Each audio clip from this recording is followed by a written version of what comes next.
I just noticed just a week ago, postponed the show for other reasons. And then I noticed Jim had posted that we just passed our fourth anniversary. We are now in our fifth year. And I thought this would be a time to pause, to take a moment to reflect, to examine ourselves and the space we're in, while my fan on my computer decides to go crazy. And to see if we actually learned anything. And so I think that's a perfect time to bring on my co-host with the most, Mr. Jim Chaboyko. How you doing, my friend? Good.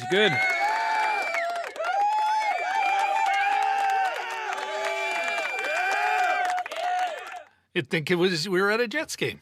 Yeah, no kidding. I've learned to love being unmuted. And you are unmuted. Excellent. Good. That's my subtle segue into checking things out. Jim, you did post that, and of course it got me thinking. Partly I am trying to, my friend, I'm trying to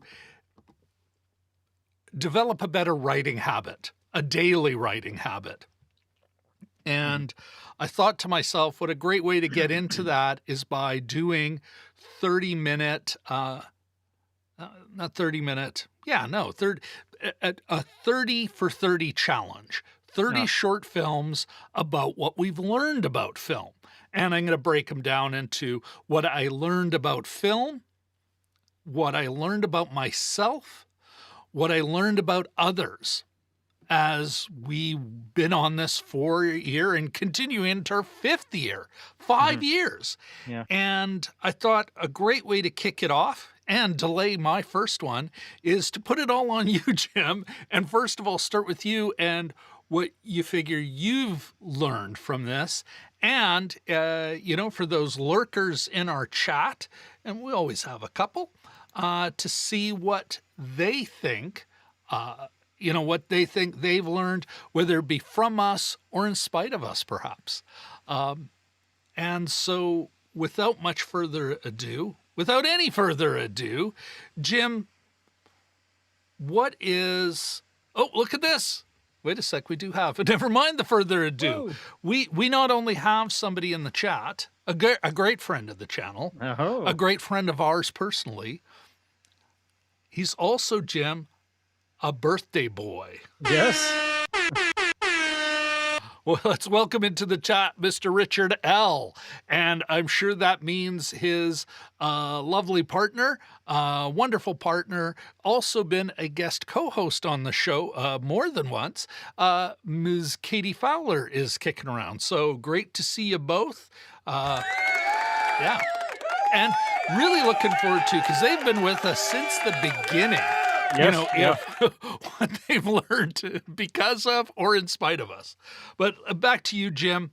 Sure. What would you say is one of the big, before we put a category on it, what was one of the bigger takeaways you've had over the last 4 years of doing Jim and Rob Overanalyze Movies? Yeah. Well, I think just even for me particular, I come from a writing background. So magazine writing specifically.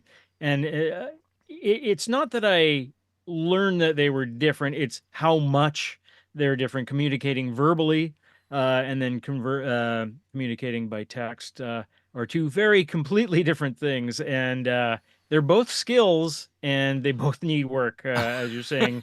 They both need practice. I can't, so when I actually physically say on this show of ours, that movie was good, what I would normally do is scratch it out. That movie was nice, scratch it out.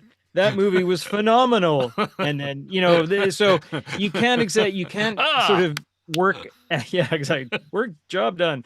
You can't exactly go by the same patterns you do when you're writing. And so that's a constant thing of mine, is a skill that I've been attempting to improve on. But yeah, you're very good at it. You're very good at sort of winging sound makes it sound casual, but being able to talk off the top of your head in coherent sentences, you're better at that than I am. But occasionally I get a little bit ranty, and that's when it's kind of fun. But yeah, two different, totally different skills, and it's fun to work on both of them anyway. That you're very kind, Jim. Although I would say, as a bit of a teaser, and there'll be some teasers on some of these shorts I'm going to produce, or short videos I'm going to produce over the next month. I think that was one of the things that I learned about myself is, oh, I am not the concise and insightful and pithy bastard I thought I was. Oh, yeah. Oh, yeah. Especially you look at our old work, Jim, and it's wow. Our 2-hour shows? Sometimes ranging into 3. Yeah, not enough. Longer than the movie.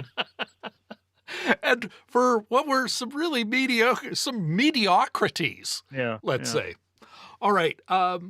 Jim, why don't we start? Let's start this way.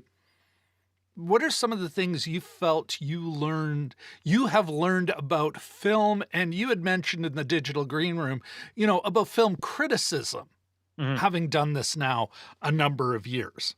Yeah, I think, and I was always like this, but I think every movie needs your full attention. You can miss a line, and that line can be very important. And I can sort of understand, although I don't do this just for the time factor. I know a lot of people that watch movies, professional critics sometimes watch movies. They'll see them at the festival, then they'll see them when they're about to come out, that sort of thing. So they see them multiple times in a fairly short span of time.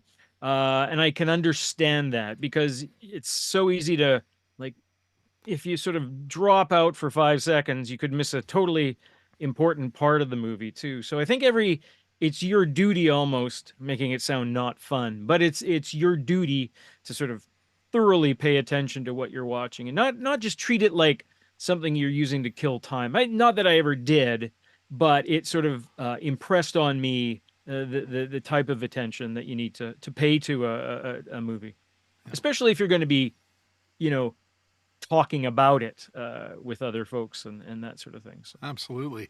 That it's interesting you say that. The first video I'm going to do actually on this is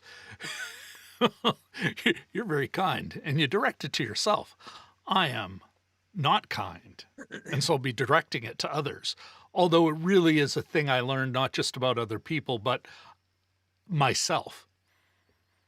Not watching the movie right. And the end of that is you got to be present to the film. Yeah. I think Past Lives was a great film where, you bring all your baggage, and then all of a sudden when I let go of some of that stuff and I was just present to the movie, my appreciation of it, which was already pretty high, went up another level. Like maybe even an order of magnitude, like outside of the screen level. Yeah. Hey, we got somebody else in the chat. Our man in Kuwait City, Jelly Duck 100. Great to see you here, our friend. Hello, sir. Whoopsie. You deserve some music.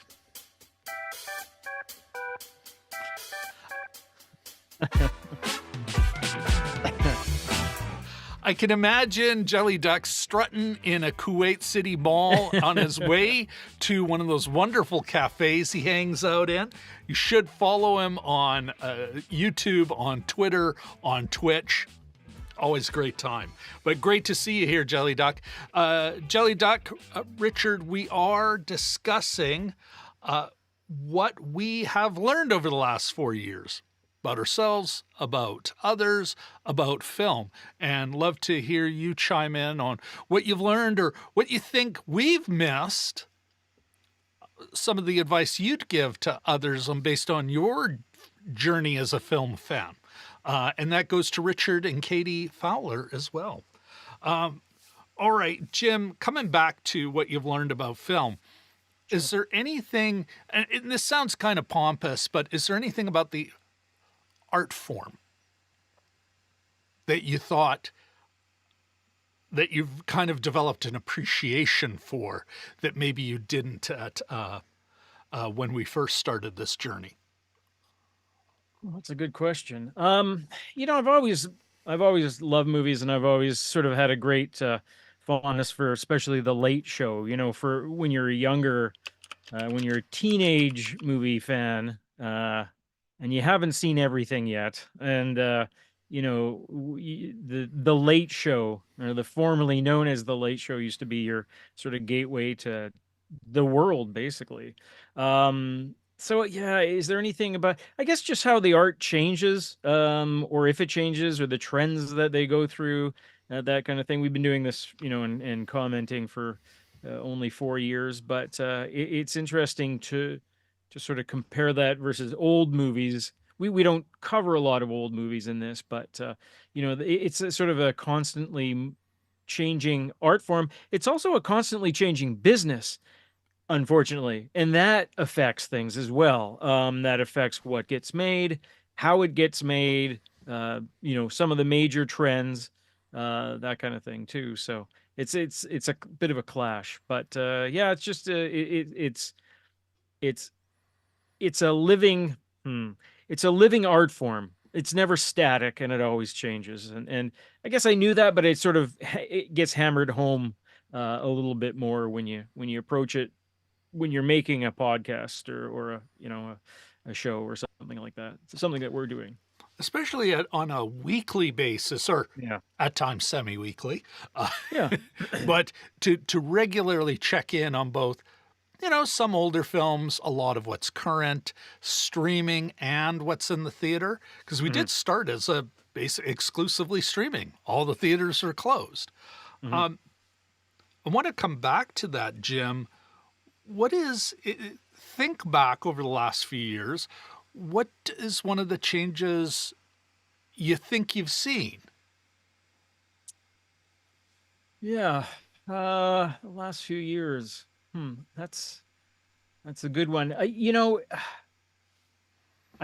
think it's not so much a change, but I think we were all told how badly the film industry had been hit by COVID, the pandemic, and that sort of thing. But I watched for the very first time.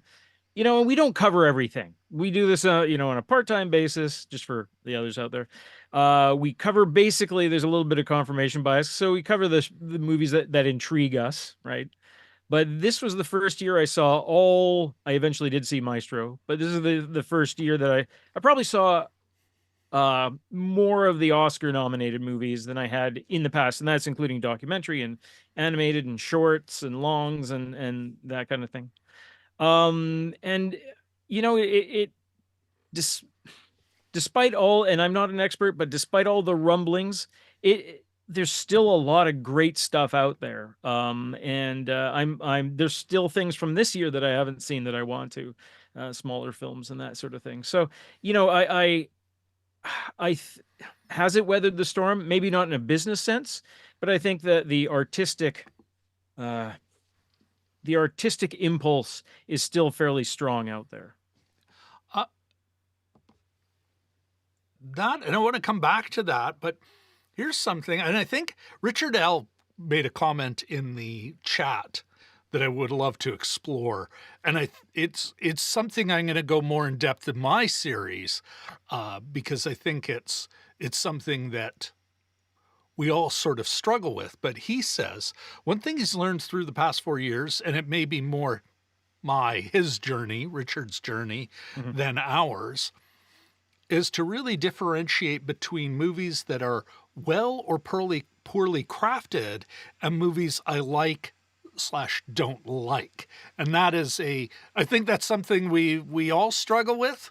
But that's a great point, Richard. And if we had a positive effect there, that's wonderful. But what do you think about that, Jim? What's your take on that?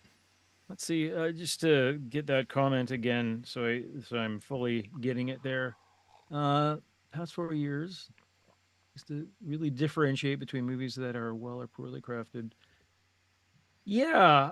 And he And then does he said, note that there's a like a Venn diagram overlap between the two, but that yeah. he's more acknowledging more about that difference.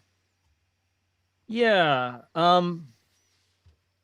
And so I guess he's saying that he gravitates, like he's realizing the craft a little bit more, or No, I think it's I, I think what's going on here, and this is something that everyone struggles with, I think, but mhm. I've learned more about other people, and something I used to do and still do is I don't like it, therefore it's bad. I Oh like yes, it, yeah. therefore it's good.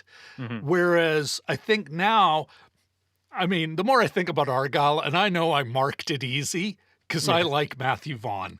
And yeah, so I am way more forgiving to that film than I would be if I didn't like that shtick.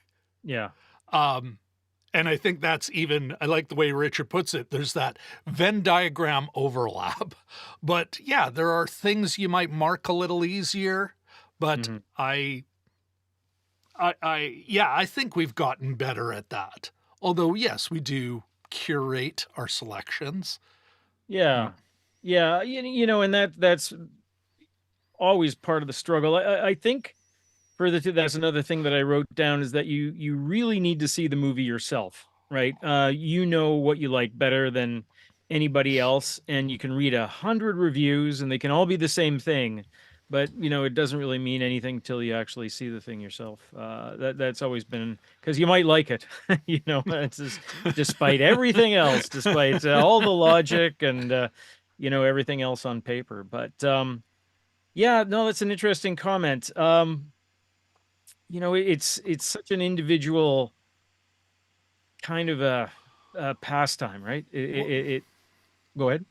no, no, continue. Yeah, I was just gonna say that it really like yeah, I don't generally like bad movies, and or movies that are thought of as being bad. I think what for me it's more if it's made from the right place, if it's coming from the right place, that sort of buys me a lot of buys a lot of credit from me.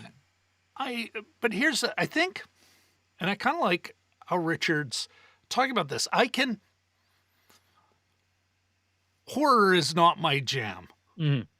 Just not a fan of it, but I can still recognize if I can keep my, if I, Jim, if I can keep my in the seat, Yeah, I can recognize a well made horror film.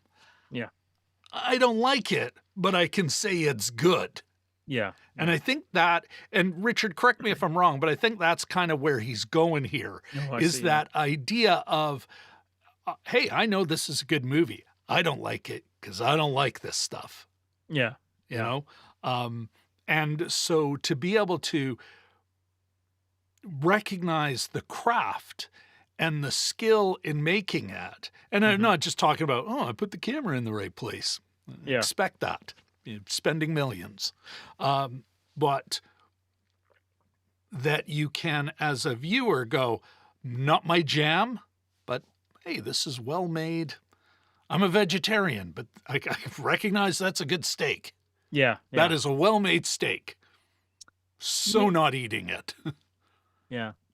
Yeah, no, no, I get it. I mean, for instance, I couldn't wait for the movie Tar to be over with, but it just it was just so sort of seemed oppressive to me. But I thought about it, afterwards, and it sort of stuck with me for a few days. Yeah. I didn't necessarily love the journey, but and that's the other thing too is that I've learned not to begrudge anybody for what they do like. It didn't appeal to me, but that doesn't necessarily mean that it won't appeal to anyone. Do you know what I Yeah. mean? Like, and not to sort of impose that, not to get heavy-handed. I didn't like it, thus you Therefore, shouldn't it's like it either. bad. You Yeah. got to see it yourself, and Yeah. it may have elements that completely appeal to you that didn't appeal to me. Well, I, I, I gotta, I keep pulling back on that because To it, again, To a certain well-made extent. versus whether I like it. And I Yeah. think, and I agree, there's overlap, but if you don't like it, you don't like it. And Yeah. yeah, no one can tell you should like it, cuz. Yeah. But I think you can say, I don't care if you don't like it, it's good. It is a well-made movie.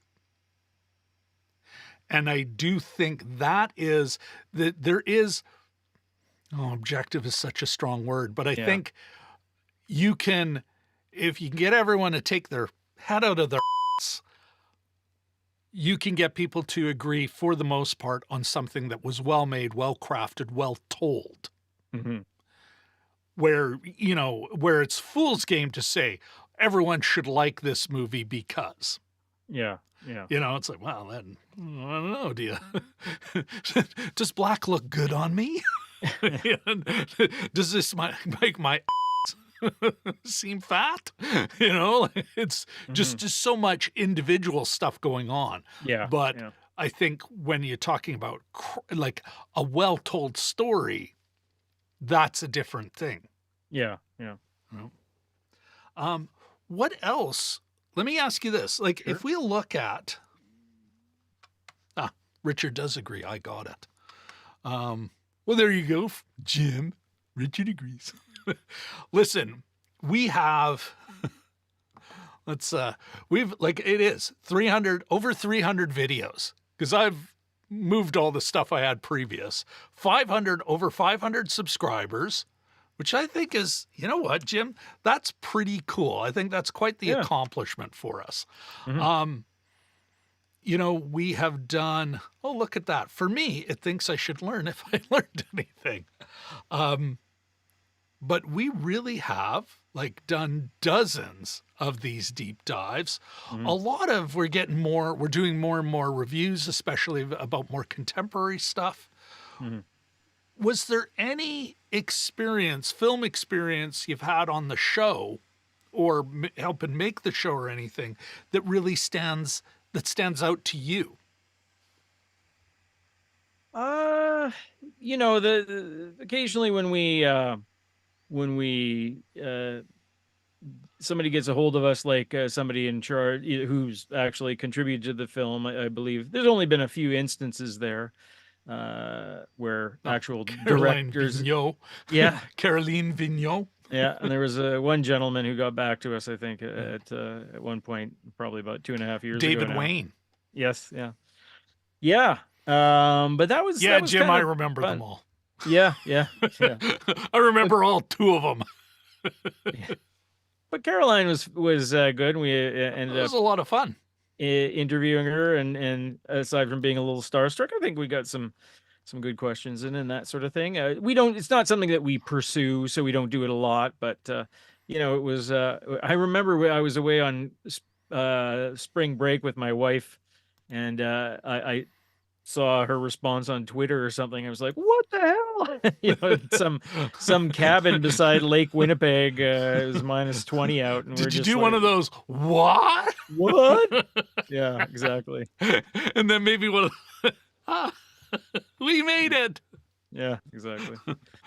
So that was kind of fun. It's always I think it's there's been a couple times especially early on there was I think it was even that weird Mel Gibson Santa movie or something like that, where it just Oh felt like a yeah. room full of people. Like we had so many people online that day, Yeah. and that was a really fun experience, and it felt like a bit of a party almost too. So whenever there's whenever we get a lot of people contributing in the chat and that sort of thing, I quite like that. It's got that communal feel to it, in my opinion, and yeah, a lot of times it's there are other creators and other I believe YouTubers and you're things like referring that. to Fat Man. Batman, yes, yeah, that was that was quite a while ago, but I remember getting that sort of frisson of excitement, like wow, there's like I can't remember, there's like 12 people in the chat or something like that, and it actually did feel like people were in the room, and that was kind of a Yep. fun When experience. that was when I was taking that. I was taking that course, Jim, and we were all trying to support each other as we're moving up. Yes. Yeah. And we'd all kind of jump on each other's streams, and that was a lot of fun. Of course, you know, our things have developed. We've gone in a different direction. I think in a significantly different direction. But we have made a few friends along the way, Yeah. including, and let me put it up on the screen here. You know, a regular. Well, of course, Jelly Ducks in the chat. Although I think him and I connected in the chat of somebody else who was just talking about video editing. Okay. But you think about Dragon Movie Guy, Brian down in Nevada, and of course Cody in Nevada, Walt 65, of course, a longtime friend of yours, personal friend of yours, but you know, he's really you know, added value to our show. And started his own channel, which demolished ours quite quickly. Yes, exactly. Coming back to that, though, do you think we have now a better or worse or the same understanding of fandom? Like, this is something you and I, we talked about before we started the show, but having done this for a few years, Yeah. you know, do you have any thoughts on that? Yeah, you know, there was something on Twitter this weekend, and I just sort of glanced at it really quickly, but it was a local guy talking about local music reviewing, and he said that look at all these names, and he listed about 8 people who Bartley Kivas and Melissa Martin and that sort of thing, local Winnipeg reporters who used to, as well as their normal news reporting, used to review music and did their own, you know, took their journalistic take along with that, even if they weren't super familiar with the music. So it was a little less raw, and it was like a little bit more of a kind of a stony faced approach, you know, where you weren't sort of, you know, where you were looking at it, but in a professional kind of journalist way. And I think a lot of the stuff you see out there, and a lot of times when you're looking at some of those not top reviewers on, say, Rotten Tomatoes, there's entertainment journalism, and there's sort of, you know, people who just love the game, love the fame, and there's people that actually, you know, don't mind pissing people off and you know, giving pretty hard criticism sometimes. I know John Doyle, who is retired now, but he used to review TV for the Globe and Mail. I loved reading him, and I know he would piss people off because he would often, you know, if he dumped on local Canadian productions, well, it's hard to get a Canadian production out. So I can understand that there's emotions behind it as well. But there are different approaches, right? There's the sort of the more academic approach. There's the sort of the more hard-nosed approach, and then there's the sort of the lighter touch, and you can usually tell pretty quickly which camp is in which writer is in which camp. You know, you know, maybe there's room for all three, but I think if you're going to learn anything about film, it helps to sort of read your Pauline Kaels as well as your you know, Roger Eberts and that sort of thing. Yeah. Is there anything, coming back on film before we move into that, because I'd like to get more of your thoughts there, especially about criticism and that. And who knows? You know what? Maybe we should. Maybe we could even see what Luke has to say. What's up, Luke? Well, if there's a bright center to the universe, you're on the planet that it's farthest from. Apparently, that's what he has to say about that, Jim. Pretty well. But what do you think? Where was I? I was on to something here. Criticism. Film. Yes. What are, and if you can only think of one, you can only think of one, but is there any misconception about film you had that, or myth you believed, or that has been eradicated or at least damaged by your experience on the show. And I really mean that, for good or bad, because some myths have value, you know? Yeah. Yeah, well, I mean, I think not just in Hello. Oh, there the, we go. sorry, not just in relation with what we do, but I think in general, and especially since the pandemic, I've learned to really appreciate the theater experience a lot more. And we've talked about this at Mm, length. There's no clocks in the theater. You're sort of, it becomes more of a meditation almost. You don't have the distractions, that sort of thing, and you can really concentrate on it. yeah. I mean, I've had great movie watching experiences at home. District 9 is one of my favorite movies. We just streamed that, all those years ago. The first time I ever watched Jaws was they showed it on the CTV Sunday night movie with commercials, and it was life changing. For a grade I 7 or wonder 8 if or it's, whatever I was. to paraphrase Ebert, I think it was Ebert, this could be apocryphal, his thing about every great movie is just not long enough. It should leave you kind of going, oh, Yeah, I guess we're done. And every crappy yeah, movie yeah, could no matter how short, could be shorter. I'm wondering, let's put that to this experience, and it's like, if it's a great movie, yes, it can be even better in the theater, but it's still a great movie that you're still oh yeah, engaged by. Whereas, again, yeah, a yeah, bad movie,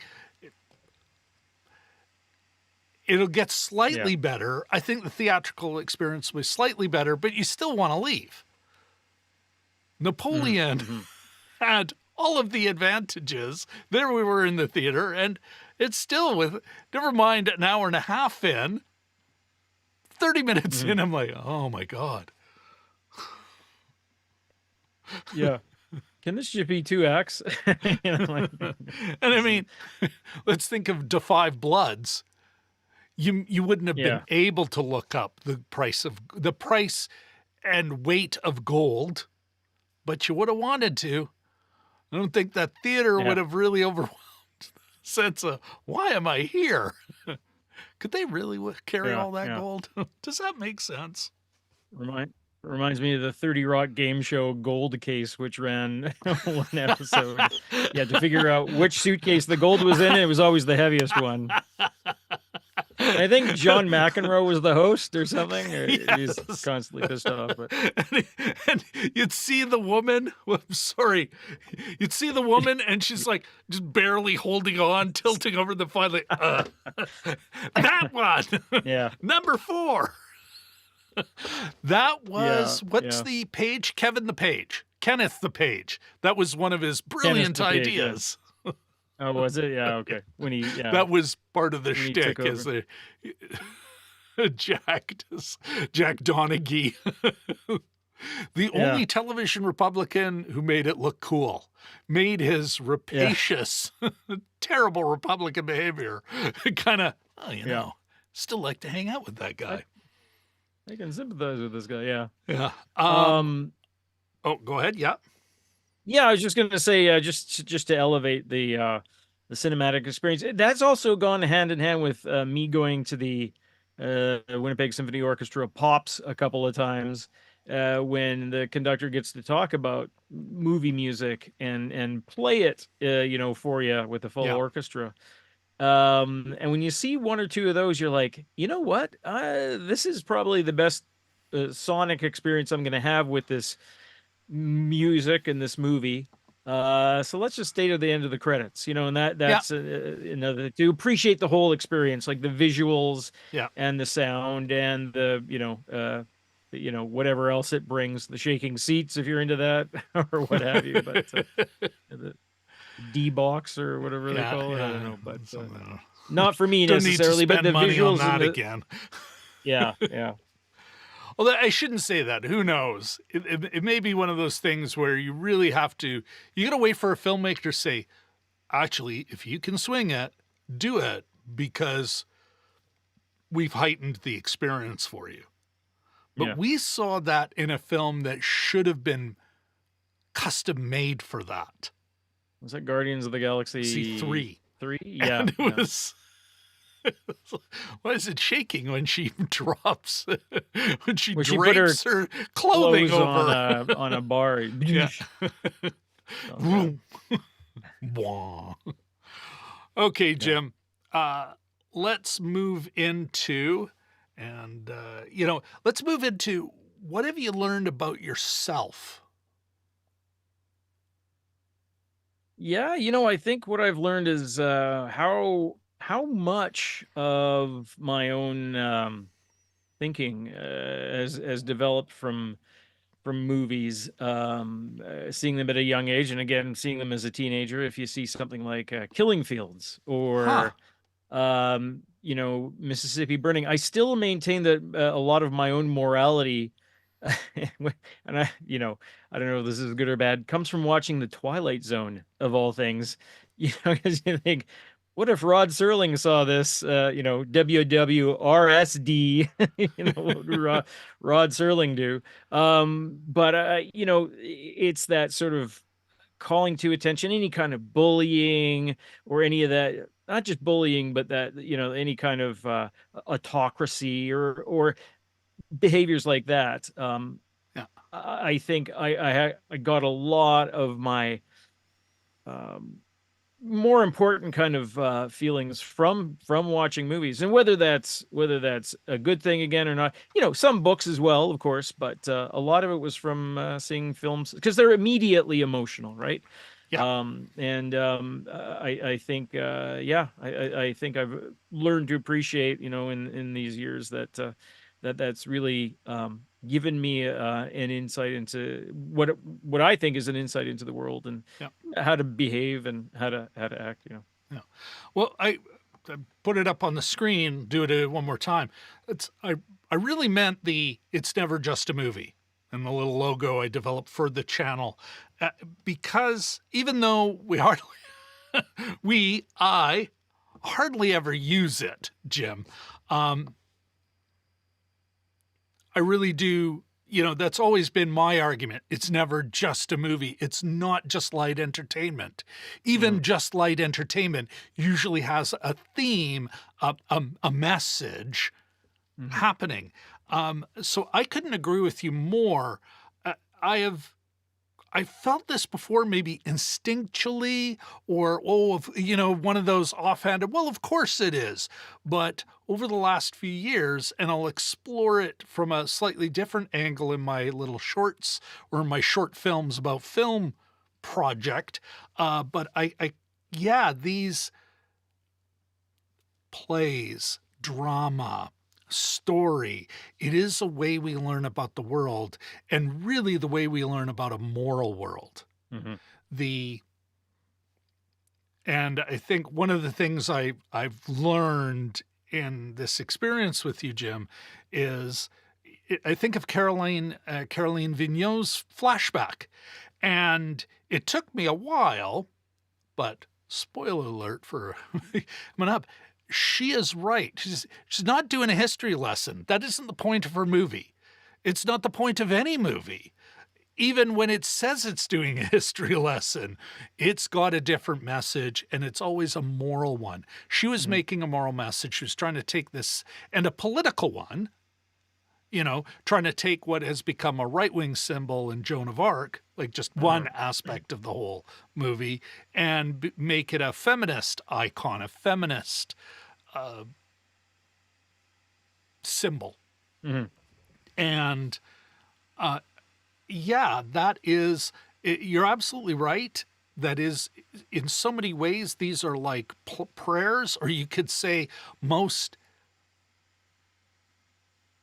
religious practice is really like plays. Yeah. Trying to make a point about how we should live. Yeah. Saying, look at this person in the past. This is how we interpret that experience and how it should inform our lives now. So yeah, I think that's a great note. Any other things, maybe on the smaller, pettier side? You mentioned early on concision. Yeah. Yeah.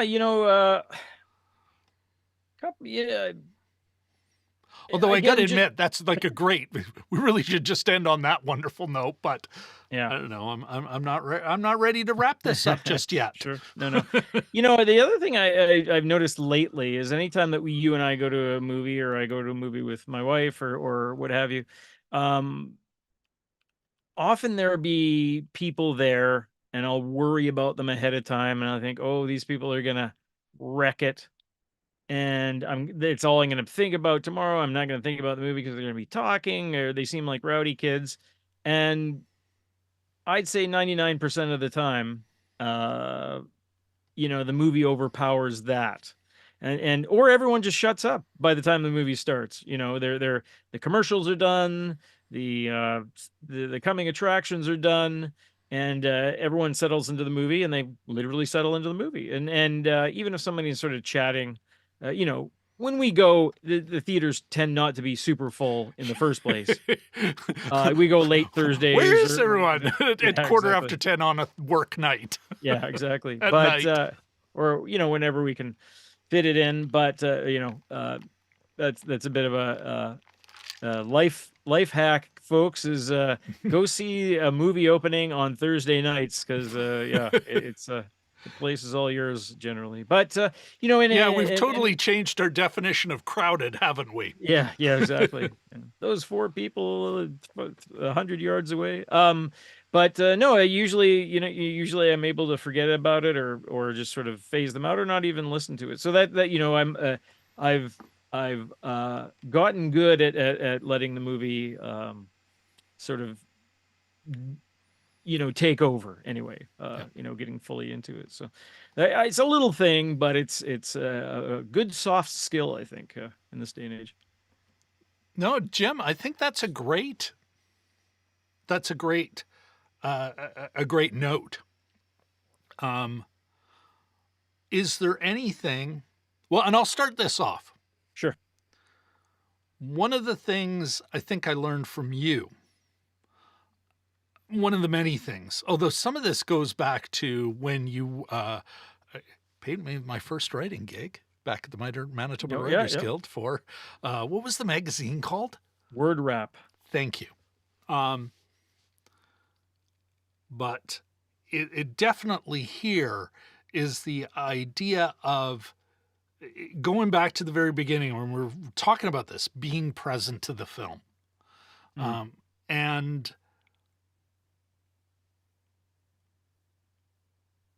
even now, I at times struggle with it. I can make quick judgments at the beginning. When I talk about past lives and this subject, I'll get more into it. But yeah, I think this is one of the most important things I keep kind of reminding myself. And the other thing, although you've been talking about this for years, is how important it is in the right moment, in the right scene, to let it breathe. To not be in such a rush. There's most of the time you should begin a scene as late as you can and end a scene as early as you can. But sometimes in that, as early as you can is not when somebody's finished talking. It's actually when they sit for a moment. When we see them process that you need that. And you've always talked about that idea of letting a scene breathe, letting a film breathe. And I think those couple of ideas that have rolled around in my brain over the last 4 years, I think has paid me dividends. Oh, good. Well, yeah, thank you. That's no. Yeah. Of course, now's the time where you say, well, Rob, this is the wisdom I've gained from you. Well, to that,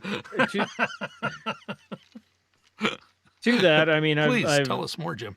Yeah. For me, I'm always been jealous of your little leather-bound notepads and things like that. So, I mean, one of the things is that I'm not so good at taking notes during something, but after, and I can always improve a bit. But your recall for movies is a little bit better than mine. I can even if it's important, it's like, oh yeah, that part, if you bring it up. But I've become a better sort of after after movie note taker, and I could always, like with any of these soft skills, I could always improve on that. But that's one thing, just, so you get your sort of solidify them up here before, because Yeah. we usually don't do, unless it's a parking lot or donut store review, we usually wait a day, right? Yeah. So there's plenty of time to forget little important notes and things like that, grace notes in a movie. So yeah, I think, writing notes as soon as you've seen it is an important kind of an Yeah. aspect of what you do, or even just over the course of the day, if I'm at work or something and I think, oh, I should mention that tonight, and I'll put it down. So just sort of getting your brain organized a little better. I think that's one of the things that I've taken from you, as opposed to just Oh, sort of thank like, you. winging everything. And Yeah. Well, we both were winging it at the beginning, and yeah, three hours on an hour and 50-minute movie. What That taught about us both. Hey, what about the religious imagery in Dude, Where's My Car? let me ask you this. Yeah, I think this will be my last question. So before that, if you haven't already, folks, please like, subscribe, and of course, let's please ringy ding that bell. Jim, Jim, what have you learned just about and from the experience of podcasting? Like it's something that a million people talk about. I should start a podcast. Yeah. Many microphones were bought at the beginning of COVID, of the pandemic. Yeah. We got to be one of the few standing. What do you think we've learned? What do you think you've learned from the process of podcasting? What would you tell someone if they wanted to start a movie podcast? I think I got the last copy of How to Start a Podcast of McNally Robinson back in the COVID That book spring. looks decidedly undog-eared. No, I read it, but it's I haven't. What's a good? I just can't stick to it. Have an angle. Have maybe a series of sort of tenets you ascribe to. And you and I don't talk about the script necessarily, and it's not also not an actor. I will put a rant program. Yeah, a link to the rant I did up here. But it's also not, we're not an actors fan club, that kind of thing. So those are some of the things that we go by, and show your work. That's a great note. Yeah. If you don't like something, show the work. Why don't you like it, and that kind of thing. So there are several things that we try to do with ours. But yeah, I'd say have sort of an angle, work on it, and then stick to it, and enjoy it. It's never been work to me. It's just two guys hanging out and chatting about movies, and it's kind of fun. And it's an outlet too. Is I think about movies that we're not necessarily doing on the show here, and how I would sort of talk about them if we were. So it helps sharpen I think your brain a little bit. It gives you something to chew on. Have you found yourself in life outside of the podcast, in work or whatever, and kind of gone, is something else that is improved? Like, I mean, I can point to very many practical things, that skills I developed because of the podcast I apply elsewhere. But I'm wondering if you've had a chance to, or if you see that, or maybe it's more subtle or non-existent.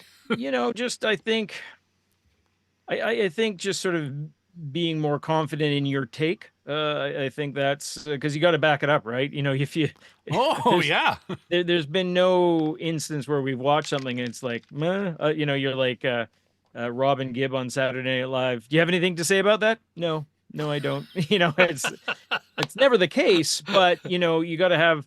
That's one of the challenges. it's one of the aspects is that you got to come kind of loaded with something, Yeah. and you know, just to Not that be we're always duking it out, no, but but just to think, okay, well, what do I think about this, and why do I think that, and what's something new I can maybe bring to the conversation. So that's sort of, that's you a know, great note, Jim. yeah, Yeah.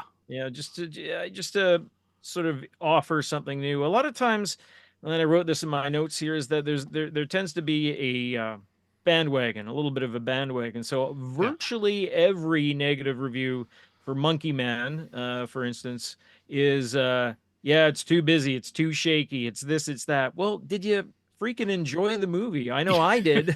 You know, sure, it's shaky. Well, that's that was his approach clearly, Yeah. and it was made basically for $7. So, you know, you know, no, anyway, I like Monkey Man, so that's a bit sour for me. But We both did. Yes.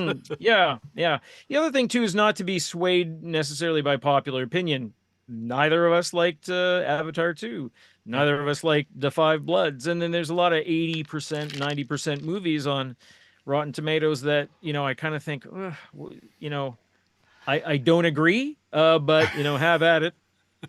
And speaking at least of the Five Bloods, but I would Mm, even argue Avatar 2, although that is a different thing. mm, But let's just say the Five Bloods and how much hyperbole was spent on the genius of Spike Lee. mm, And how many people talk about it now? mm, yeah. You know what? I do. Oh, wait. I do have Oh, a cricket's effect.